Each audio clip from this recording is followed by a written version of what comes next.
दवाई में जहर नहीं लिखता, उसी तरह परमात्मा किसी के भाग्य में बुरा नहीं लिखता।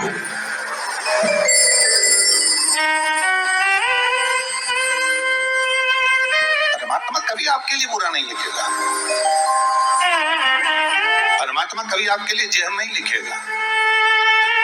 ना तो परमात्मा बुरा लिखेगा ना जहर लिखेगा। जैसे डॉक्टर भले कितना भी बीमार है, वेंटिलेटर पर पड़ा है, आईसीयू में पड़ा हुआ है, अंतिम सांसें गिन रहा है, भले वो तड़प रहा है, कुछ भी कर रहा है, पर उसके लिए ये नहीं लिखा जाएगा, डॉक्टर कभी उसके लिए जहर नहीं लिखेगा। उसी तरह हमारा परमात्मा हमारे लिए कभी बुरा नहीं लिखता। हमारा परमात्मा हमारे लिए कभी बुरा सोचता भी नहीं। बस ये जरूर है कि हमारा कर्म हमको बुरा भोगने के लिए आतुर कर देता है। हमारा कर्म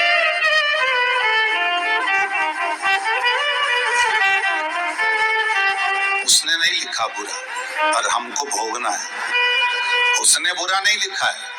वो दुनिया का सबसे बड़ा डॉक्टर है, देवाधिदेव महादेव। जब अपने ससुर को बकरे का मुख लगा सकते हैं, अपने पुत्र को जब हाथी का चेहरा लगा सकते हैं, संपूर्ण विश्व का कल्याण करने वाला वो देवाधिदेव महादेव, संपूर्ण आनंद देने वाला प्रथम डॉक्टर है वो, पहला, कोई दूसरा नहीं, प्रथम। डॉक्टर जब अपने मरीज को जहर नहीं लिख सकता, तो वो परमात्मा भी अपने भक्त को, परमात्मा कभी अपने को या संसार के किसी मानव को परमात्मा जब जन्म देता है तो उसको दुख नहीं लिखता। क्या आप भी गाना गाते हैं, लेकिन गाना गाते समय जब भी हाई नोट्स आता है उसको आप सही तरीके से हिट नहीं कर पाते हैं और इसी के लिए आपके अंदर वो कॉन्फिडेंस नहीं आता है और फिर कहीं पे जाके आप नहीं गा पाते हैं? अगर ऐसा ही कुछ प्रॉब्लम आपके साथ भी हो रहा है तो हाय, मैं हूं अभिजीत रॉय, एक वोकल कोच। मैं आपको बताऊंगा अगले 90 डेज में किस तरीके से स्टेप बाय स्टेप प्रैक्टिस करके ये सारे प्रॉब्लम आप एलिमिनेट कर सकते हैं अपने सिंगिंग से। तो इसके लिए मैं आपको इनवाइट करूंगा मेरे इस 90 मिनट्स के मास्टर क्लास में, जिसमें मैं आपके साथ शेयर करूंगा सुर का प्रैक्टिस कैसे करेंगे, ताल का प्रैक्टिस कैसे करेंगे, ब्रीदिंग टेक्निक का प्रैक्टिस कैसे होना चाहिए और अगले 90 डेज में किस तरीके से स्टेप बाय स्टेप प्रैक्टिस करके आप एक बेहतर सिंगर बन सकते हैं। सिंगिंग का जो फाउंडेशन है वो कैसे आप स्ट्रॉन्ग कर सकते हैं। ये उसको दुख नहीं लिखा, उसने बस इतना जरूर लिखा कि मृत्यु लोक में जाओगे तो कर्म का भोग तो भोगना पड़ेगा।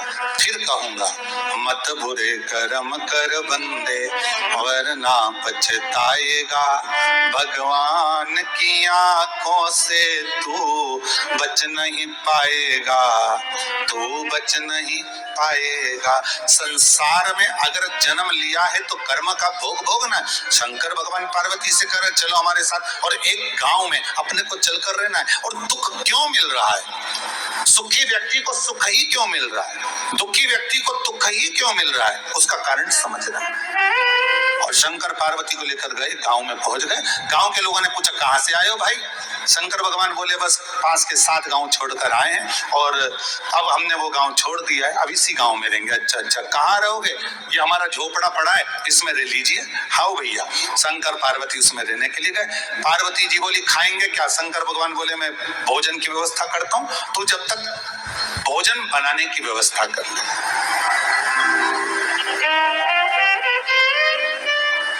भोजन लेकर आता हूँ, तो भोजन बनाने की तैयारी कर। पार्वती जी बोली ठीक है। और माता पार्वती जब अंदर गई तो अंदर जाकर देखा कि वो चूल्हा जो होता था ना पुराने समय का, मट्टी का चूल्हा, तो पार्वती जी ने कहा चूल्हा तो है ही नहीं, रोटी काय में बनाएंगे, सब्जी काय में पकाएंगे, भोजन कैसे बनाएंगे?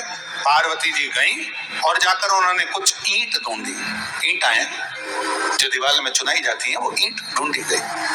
अब पार्वती जी बहुत सारी जगह गई पर वो ईंट नहीं मिली। बहुत ढूंढने के बाद पार्वती जी एक झोपड़े के पास गई। वो झोपड़ा झरझर हो रहा था, वो झोपड़ा टूट सा रहा था। बड़ा कमजोर हो चुका था। पार्वती जी ने वहां से एक ईंट उठाई, 2 ईंट उठाई, 3 ईंट उठाई और उठाकर 4-5 ईंट पार्वती जी लेकर आई और आकर उन्होंने चूल्हा बना लिया। शंकर भगवान आए सामग्री लेकर और सूखा सामान लेकर। शंकर भगवान ने आकर कहा, ले पार्वती भोजन बनाओ, तैयारी करो। चूल्हा बनाया। पार्वती कहे, हाँ ईंटें कहां से लेकर आई हो? पार्वती जी ने कहा, वो एक मकान था ना, वो झरझर हो रहा था। एक मकान जो था ना वो टूट रहा था। एक मकान बड़ा कमजोर सा हो गया था, वो कुटिया, वो झोपड़ा, वो एकदम जर्जर सा हो गया था। उसकी ईंटें निकल रही थी, तो मैंने सोचा 4-6 ईंट इसी में से निकाल कर ले जाऊं। दूसरे के मकान की ईंट में लेकर आ गई और मैंने चूल्हा बना दिया।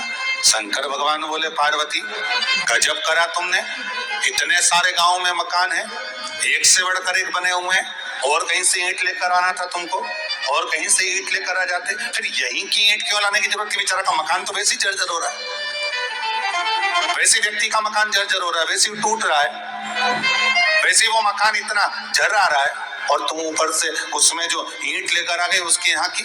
अरे पार्वती, अगर लाना था तो किसी अच्छे मकान की लेकर आ जाती। पार्वती जी बोली, भोलेनाथ मैंने सारे मकानों में जाकर देखा, सारे मकान इतने बढ़िया बढ़िया थे कि उनकी ईंट निकालने का मेरा मन नहीं करा। फिर मैंने दूर घूमने के बाद जब एक जगह पर जाकर देखा तो एक मकान झर्रा रहा था, एक मकान बेकार टूट सा रहा था। उस मकान की ईंट में लेकर आ गई और मैंने लगा दिया। शंकर भगवान ने कहा, पार्वती तुम्हारे प्रश्न का उत्तर मिल गया कि दुखी व्यक्ति को दुख ही दुख क्यों मिलता रहता है और सुखी व्यक्ति को सुख ही सुख क्यों मिलता रहता है। जैसे पार्वती, तुम अच्छा मकान देखा तो तुम उसकी ईंट निकाल कर नहीं लाई, तुमने अच्छा भवन देखा तो तुमने उसकी ईंट नहीं निकाली, पर जो मकान झरझरा सा हो गया था, जो मकान टूटा सा हो गया था, जो मकान की ईंटें झर रही थी, जिस मकान की ईंटें नीचे गिर रही थी, तुमने वहीं की ईंट निकाली। पार्वती जी, शंकर जी कहते हैं बस तुम्हारे प्रश्न का उत्तर यही है, जिसने इस मकान को सवार लिया, जिसने इस मन को सवार लिया, पार्वती जी जिसने इस मन को सुधार लिया, भगवत भजन से, स्मरण से, शिव कथा से, राम कथा से, कृष्ण कथा से, भगवान की भक्ति से, जिसने इस महल को, इस मकान को, इस भवन को संभाल लिया होता है, फिर उसको दुख नहीं मिल पाता है। पर जो मकान झरझरा सा हो जाता है, जिसके भीतर काम, लोभ, आसक्ति, वासना, तृष्णा, ये सब जिसके भीतर बराती चली जाती है, बस उसी की ईंट निकलती चली जाए। व्यक्ति ने अगर जन्म लिया है तो दुख सुख तो लगा रहता है, जीवन में परिवर्तन तो होता ही है, लेकिन अगर दुख की घड़ी में प्रभु का भक्ति भजन किया जाए, शिव पुराण की कथा सुनी जाए और शिव पुराण के उपाय और जो बताए गए हैं, गुरु जी द्वारा बताए गए उपाय शिव पुराण में वर्णित है। भोले बाबा की शरण में रहते हुए अगर आप अपने कष्ट और दुख को दूर करते हुए प्रभु की शरण में अपने दुख तकलीफ को रखते हैं और उपाय करते हैं तो 100% आपको लाभ होता है। साथ ही मन की शांति मिलती है और मन आनंदित होता है, जीवन में आनंद होता है और प्रभु के शरण में रहकर प्रभु के जो भी क्षण हम प्रभु के नाम पर व्यतीत करते हैं, जो पर व्यतीत करते हैं, उसका कई गुना फल हमें प्राप्त होता है और हमारा जीवन सार्थक होता है। इस तरह से अगर आपके जीवन में तक कष्ट है, तकलीफ है, तो शिव पुराण की कथा का रसपान अवश्य करें और अपने दुख और कष्ट को लिए दूर करने के लिए जो उपाय बताए गए हैं, बहुत ही सरल उपाय होते हैं गुरु जी द्वारा बताए गए शिव पुराण में। सिर्फ भक्ति भाव से हमारे कष्ट जिस प्रकार हैं, क्योंकि व्यक्ति के कई प्रकार के कष्ट होते हैं, किसी को सुख समृद्धि की कष्ट है, आर्थिक तंगी है, किसी को संतान पीड़ा है, किसी के कार्य में सफलता नहीं प्राप्त हो रही है, तो सारे उपाय दिए गए हैं। उपाय आप करें और अपने जीवन के कष्ट दुख दूर करें और अपने सभी कार्यों में सफलता प्राप्त करें। आपकी सभी मनोकामनाएं पूरी होती हैं शिव पुराण के उपाय करने से। तो भक्ति भजन करते रहिए, हमारे चैनल का रसपान करते रहिए, अपने जीवन को सफल बनाते रहिए और श्री शिवाय नमस्तुभ्यम का जप दिन भर में 11 बार अवश्य करें। इसका कई गुना फल आपको प्राप्त होता है और आपके जीवन में आनंद ही आनंद होता है। श्री शिवाय नमस्तुभ्यम।